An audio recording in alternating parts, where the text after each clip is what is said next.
Price God, கர்த்தருக்கு மகிமை உண்டாவதாக. இந்த காலவேளையிலே ஒரு சிறிய தியானத்தை தேவனுடைய வார்த்தையிலிருந்து நாம் பார்ப்போம். தேவன் நம்மிடம் எதிர்பார்ப்பது என்ன? தேவன் நம்மிடம் எதிர்பார்ப்பது என்ன? இதை குறித்து மீகா எழுதின புஸ்தகத்திலே 6வது அதிகாரம் 8வது வசனத்திலே இவ்விதமாக சொல்லப்பட்டிருக்கிறது. மனுஷனே, நன்மை இன்னதென்று அவர் உனக்கு அறிவித்திருக்கிறார். நியாயம் செய்து இரக்கத்தை சிநேகித்து உன் தேவனுக்கு முன்பாக மனத்தாழ்மையாய் நடப்பதை அல்லாமல் வேறே எண்ணத்தை கர்த்தர் உன்னிடத்தில் கேட்கிறார். கர்த்தர் நம்மிடத்தில் என்ன எதிர்பார்க்கிறார் என்பதை மீகா எழுதின புஸ்தகத்தில் எழுதியிருக்கிறது என பார்க்கிறோம். அப்படி என்றால் முதலாவதாக நாம் மனம் திரும்ப வேண்டும். இதை குறித்து சுவிசேஷ வார்த்தைகளிலே சொல்லப்பட்டிருக்கிறது. பாவத்திலிருந்து விலகி தேவனிடத்திலே நாம் திரும்புவது, இது தேவன் நம்மிடத்திலிருந்து எதிர்பார்க்கிற முதலாவது காரியம். இரண்டாவது, விசுவாசம். தேவனுடைய வார்த்தையின் மேல் விசுவாசம், தேவன் மேல் விசுவாசம்.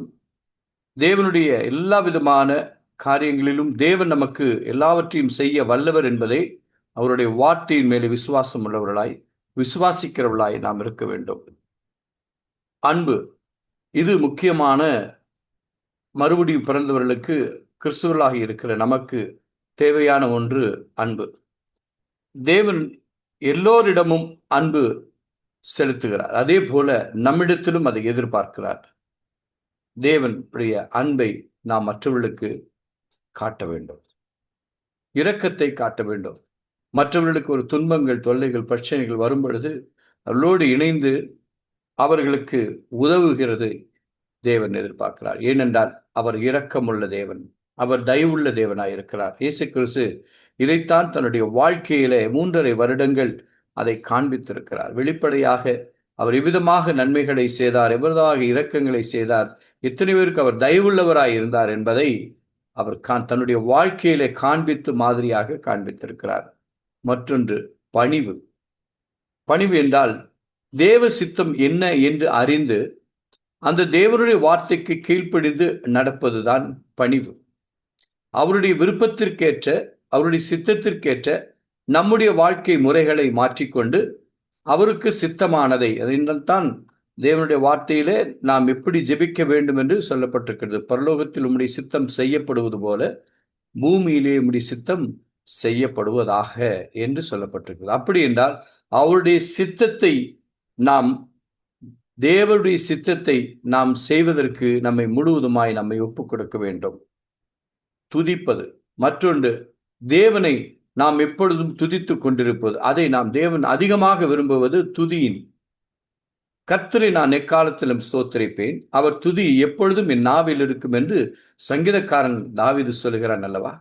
அவன் எப்பொழுதும் ஆண்டவரை துதித்துக் கொண்டே இருந்தான், ஆண்டவரோடு உறவாடி கொண்டே இருந்தான். அதைத்தான் மற்றொன்று சொல்கிறது, ஜெபம் என்பது ஏதோ ஒரு மணி நேரம் 2 மணி நேரம் ஜெபிப்பதல்ல. நாம் எப்பொழுதெல்லாம் நமக்கு நேரம் கிடைக்குமோ அப்பொழுதெல்லாம் தேவனோடு உறவு வைத்துக் கொண்டு, அவரோடு சம்பாஷித்துக் கொண்டு, அவரோடு உறவு வைத்துக் கொண்டு அவரை நோக்கி ஜெபிப்பது, அவருடைய பாதபடியில் அமர்ந்திருப்பது.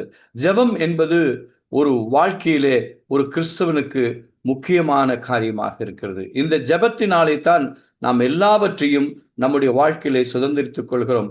ஏனென்றால் அது ஜெபம் என்பது தேவனுக்கும் நமக்கும் உள்ள உறவை மேன்மைப்படுத்துகிறது. அது மட்டுமல்ல, இன்னும் அதிகமாக அவருக்குள் இருக்கிற உறவின் தன்மை அதிகப்படுத்துகிறது. அது நிமித்தமாக தேவன் நம்மிடத்தில் எதிர்பார்க்கிற காரியங்களை குறித்து நாம் பார்க்கிறோம். இதைத்தான் மீகாவிலே சொல்லப்பட்ட வார்த்தை, மனுஷனே, நன்மை இன்னதென்று அவர் உனக்கு அறிவித்திருக்கிறார். யாருக்கு? நமக்கு அறிவித்திருக்கிறார். ஆகையினாலே நியாயம் செய், இரக்கத்தை செய், சிநேகி உன் தேவனுக்கு முன்பாக மனத்தாழ்மையாய். தாழ்மையுள்ளவனுக்கு கர்த்தர் அனுகூலமாய் இருக்கிறார், மேட்டுமை ஆனவனுக்கோ கர்த்தர் எதிர்த்து நிற்கிறார் என்று வேதம் சொல்கிறது. என் அன்பு தேவனுடைய பிள்ளைகளே, நாம் மனத்தாழ்மையாய் நடந்து கொள்வது, தேவனிடத்தில் அன்பு செலுத்துவது, தேவன் மேல் விசுவாசம் வைப்பது, தேவன் மேல் நம்ம மற்றவரிடத்திலே இரக்கம் காண்பது, மற்றவரிடத்திலே தேவனுடைய அன்பை வெளிப்படுத்துவது, இவை எல்லாவற்றுக்கும் மேலாக ஆண்டவரை எப்பொழுதும் துதித்துக் கொண்டே இருப்பது. இதைத்தான் வேத புத்தகத்தில் எல்லா இடங்களிலும் துதியினுடைய காரியங்களை குறித்து நாம் பார்க்கிறோம். துதியினாலே என்னென்ன காரியங்கள் நிகழ்ந்திருக்கிறது என்பதை நாம் அறிந்தவர்கள் தான். ஆகினாலே துதிப்பது அவருக்கு மிகுந்த ஏற்றதாயிருக்கிறது. ஆகினாலே நம்மிடத்திலிருந்து எதிர்பார்க்கிற காரியங்களை நாம் அவருக்கு பிரியமானதை நாம் செய்யும் பொழுது, அவர் நமக்கு பிரியமானதை அவருடைய சித்தத்தின்படி உங்களுடைய வாழ்க்கையிலே அவர் செய்வார். நிச்சயமாக நாம் எதிர்பார்ப்பதற்கு மேலாக செய்கிறவர் அவர் யெகோவா தேவனாயிருக்கிறார். நம்முடைய தேவைகளை அறிந்தவராயிருக்கிறார். ஆகினால் தான் அவருடைய எதிர்பார்ப்பு என்னவென்று நாம் அறிந்து அதன்படி நாம் செய்வோமானால் கர்த்தரிடத்திலே நமக்கு பிரியமானதை அவருடைய சித்தத்தின்படி நமக்கு அவர் வாய்க்க செய்வார். இதைத்தான் தாவீது தன்னுடைய வாழ்க்கையிலே அறிந்திருந்தான். யோசேப்பு அறிந்திருந்தான். ஆபிரகாம் அறிந்திருந்தான். மோசே அறிந்திருந்தான்.